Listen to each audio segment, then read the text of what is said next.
Listen closer. Is that it? Okay, so first question, what is the Actus Foundation? Actus Foundation is our family foundation, and it started in 2018. What happened in 2018, I'll tell you the story very briefly. This is my daughter, Amanda, beautiful sorority girl from Belmont Abbey College, North Carolina, grew up here in Long Island, went to St. Mary's School, went to St. Mary's High School, graduated from there. On January 7th of 2018, I was sitting at the Rutgers Athletic Center watching a wrestling match between the Rutgers Scarlet Knights and the Ohio State Buckeyes, my favorite sport, my favorite pastime. I got season tickets at Rutgers. Ohio State Buckeye coach, the best friend of mine, and I was sitting there watching a great wrestling match, sitting with my beautiful wife. My son was finishing his college wrestling career. He was captain of his team. My daughter had just come out of mental hospital. She'd been suffering terribly for years. We found her a really good therapy, psychiatric hospital, and she was doing great. Everything was going well. We didn't have a care in the world. Everything was going so well. My daughter was really, really looking good. My son had just been concussed. He came off the injured list. He was ready to get back to wrestling. I'm watching this fantastic wrestling match from the great seats in that Rutgers arena with my beautiful wife and thinking, boy, life is great, right? Life is perfect. So 5 days later, my daughter would die of acute fentanyl toxicity, and everything changed, right? It's all over now. What happened? Why was she dead? We couldn't figure it out. What happened to her? Why would my daughter die from opioid crisis? What the opioid crisis? That's like addicts, people who live a different way than we do. What? She wasn't even a drug user. What's going on? Why is she dead? Well, as I started looking into it more and more, I started to see that there was something different about this opioid crisis that we were talking about.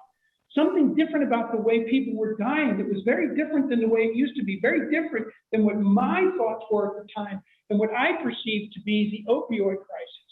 My daughter had an acute mental illness, and she'd been treated by different psychiatrists over the years and had been on different kinds of medications.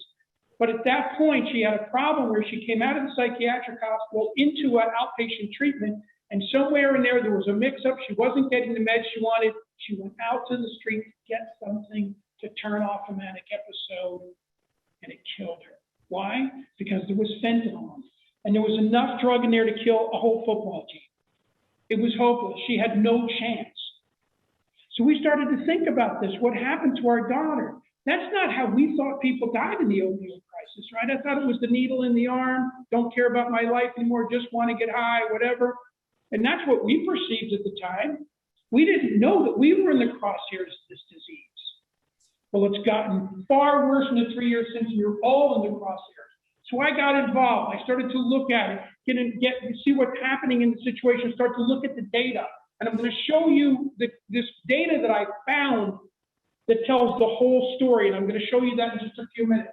A little bit about me, who I am, 30 years in scientific instrumentation. I've worked in this crisis before. I've developed instrumentation for drug testing. I've worked in all sorts of different instruments.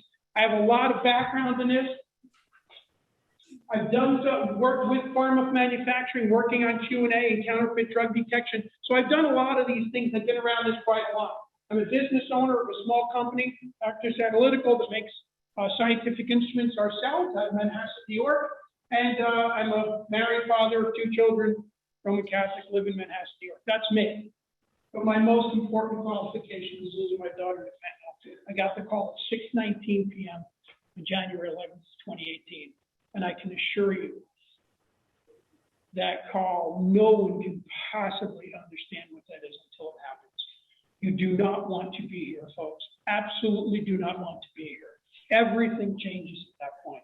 Everything changes. All for no reason, all for some stupid reason of this poison being dumped on us from the outside. I'm not here to talk about drugs and abuse and substance abuse and substance use disorder, or any of those things. So I'm not here to talk about cocaine, but I got to tell you, any kids who are here, or any parents who are talking to their kids, cocaine in America, bad idea. All contaminated. All of this rash of cocaine overdoses. Ever heard that term before? Who overdosed on cocaine? Well, when it's mixed with fentanyl, you do. And the cocaine in America is all contaminated. Stay away, stay away. Just a highlight message.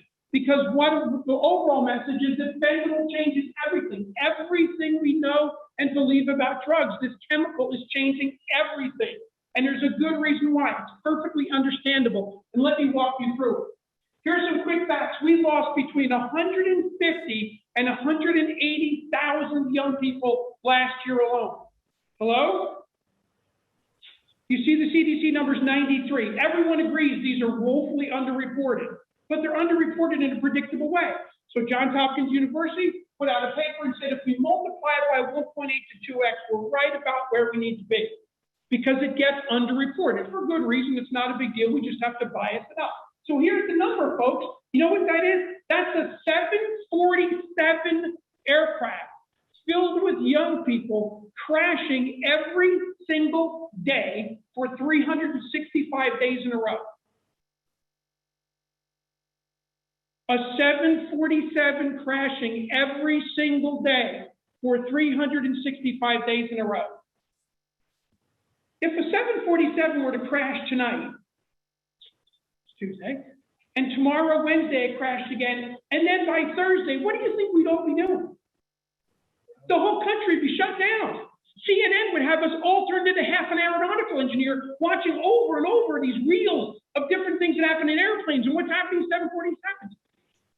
By the second day we'd do that, by the third day, you think we'd say, well, it's only one plane. There are plenty of 747s going out, so one crashes. Or would we say, hey, flying's dangerous, they knew the risk. Good on them. Would we? But that's what we say. A 747 load a day dying, what do we do? What are we doing about it? Is it 24/7 on CNN? I don't think so. Who's talking about it? These are otherwise healthy, mostly young people. I mean, in the COVID, we talked about what a disaster this was with 2.6 comorbidities in people in their 70s. These are young people with no comorbidities. These are healthy people. The death rate went 30% year on year last year. This is orders of magnitude worse than anything we'd ever seen before. It's getting worse and worse and worse. Look at this. This is your fentanyl curve here. This is death by fentanyl. Look what's been happening in the last 5 years. It's eclipsing everything else. All this one chemical. Why? What's going on with this? Who's at risk? Normal, typical kids. You people, your kids. You young people here, this is who's dying now. Forget about this urban stuff. Forget about people you don't know about. It's here in this community. This is where everyone's dying now. These are where all the kids are coming from, and the age is plummeting. I don't remember the last time I talked to a parent of a kid over 16 years old. 13, 14, 15, 16. These are kids with no obvious problems. They don't have substance use disorder. They don't have any problems. They just took a pill. One pill. One pill. Okay? So let's talk about some definitions. Just for the fun of it, does anybody know what heroin means? Anyone? No. Right. Why do we call this drug heroin? Anybody? Why do we use that word? You're right what the word is. So why is it applied to this drug? This drug is called diacetylmorphine. It's a very good drug, actually. It's legal in a lot of places. In America, we think of this heroin as this deep, dark, terrible, evil thing. It's not. It's a very good drug. I had a close cousin when I had a neck surgery a couple of years ago. It's perfectly okay. But it's been associated with this terrible, terrible lifestyle. And we've been steeped in this. And we're stuck in this paradigm of what opioid use is with the word heroin. Why is it heroin? Because they branded it for hero. You were right. When Bayer Pharmaceuticals branded this stuff in the 19th century, when they first extracted it from the poppy, they called it hero. Because you can have pain, have a cough, and you can still go to work. Hero. Okay? But look what we've turned it into. Rubber bands, greasy army jacket, dirty alleys, shooting up. Snorting and smoking became tremendously democratizing factors. Opioids started creeping into the suburbs. But in the heroin era, it more or less stayed where it was for the last 100 years. Then what started happening? What does fentanyl mean? Do we know what fentanyl is? Show of hands. Who's known this word? Who's heard of it before? Okay, so we know. Do we know what it is? It is synthetic morphine, right? Synthetic, man-made. Okay? Why is it so nice? Because it's man-made. Because we control right? Heroin comes from the poppy plant. We got to grow these poppies and extract this juice.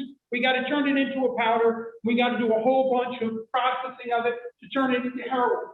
In 1959, Paul Janssen, a Belgian, invented this stuff called fentanyl. It's a synthetic version of heroin. That means man-made.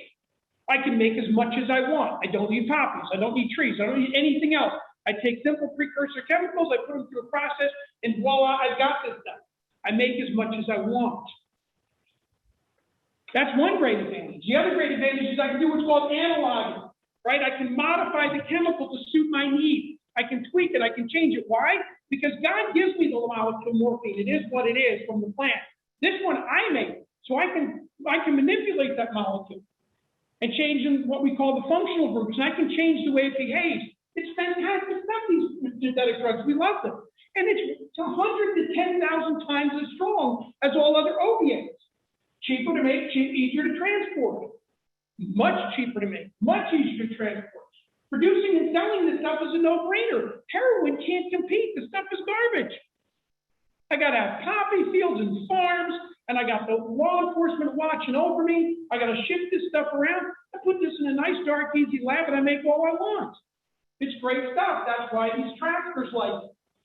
China sent us the initial waves, but Mexico has been taking over. And of course, that's a lot closer to home. So that's what we mean by heroin and fentanyl. They are all opioid drugs, right? Opioid drugs. Those things that attach to our mu receptors in our brain and flood us with dopamine and make us feel good. That's called the opioid euphoria response. That's what addicts are always after. It's all the same stuff. Heroin, fentanyl, Vicodin, Percocet, whatever you hear, codeines, morphines, they all do the same thing in your brain. That's why people do it. It's why a kid goes to a party and wants to party and he takes an oxy to get a buzz, because it gives him a buzz. It feels real good. That's why we do it. Okay, but fentanyl changes everything. So I don't know, a lot of people have seen the 3 jars, heroin, fentanyl, right? This is what it takes to overdose on heroin. That's a lot of powder, right? This is what it takes on fentanyl. This is what it takes on something called carfentanil. 10,000 times stronger than natural work.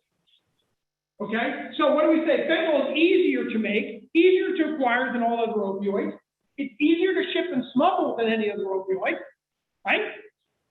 It's significantly more profitable, therefore, and it's far more potent. So if I'm a drug trafficker, look at this. This is heroin. That's equal to this much fentanyl.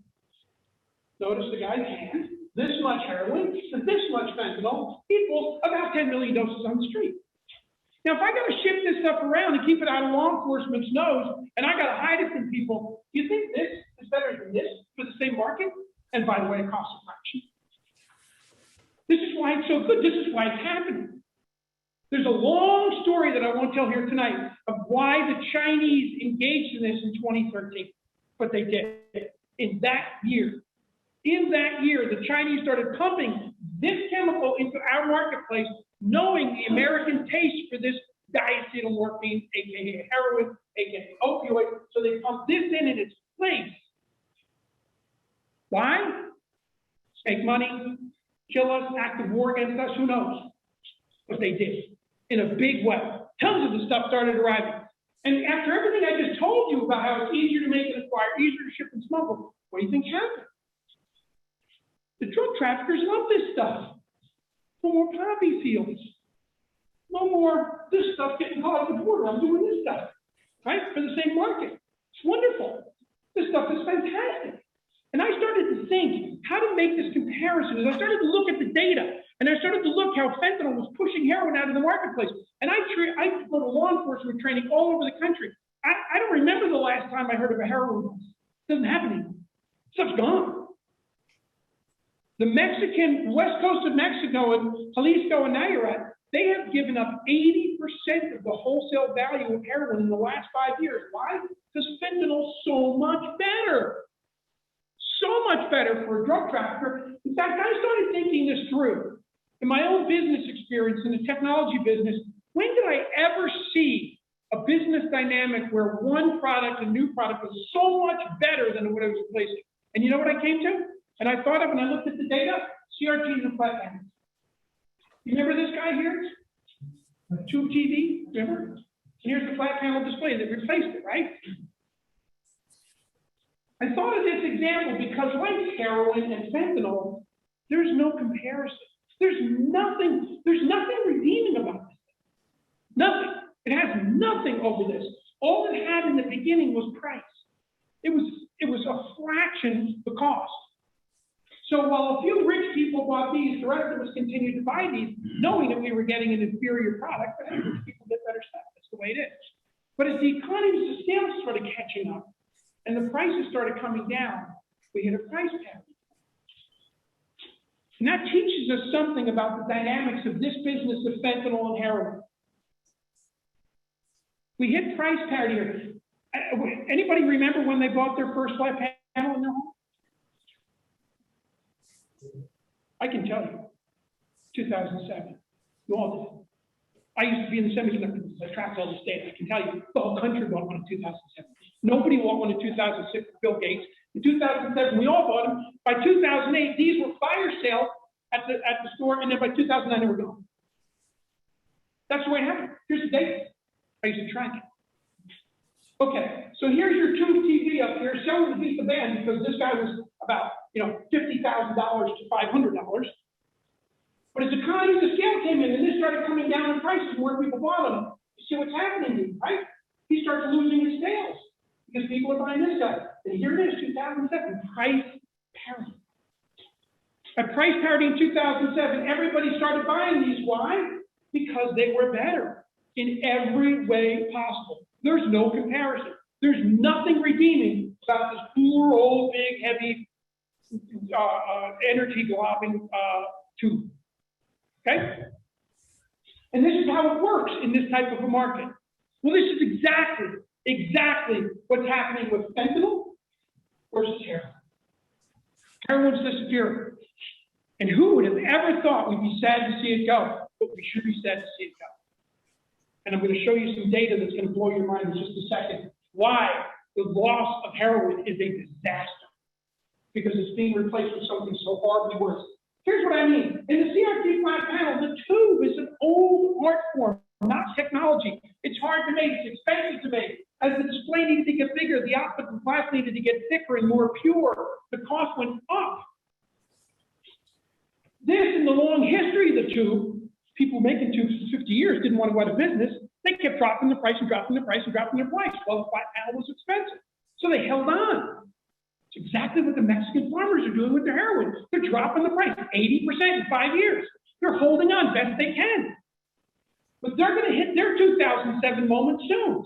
And that's what happened over here. This inexorable process ensues. The CRT held on by taking the price gouged by taking price hits all they could, and one day they couldn't anymore, and that was in 2007. That's exactly what's happening here. Natural drugs will always be tied to plant and manufacturing facilities. Problem, trouble, quality problems, okay? As the demand for purity rises, right, supply streams get stressed because they can do less cutting and meet the demand of the market. Heroin's getting pushed and pushed and pushed. There's a long history of it, though. Those farmers have been at it a long time. They've got well-established drug routes.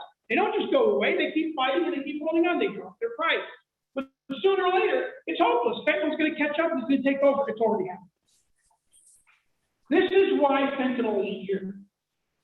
It came from China in 2013, and it was like the flat panel display coming into the tube market. It took over. It absolutely took over.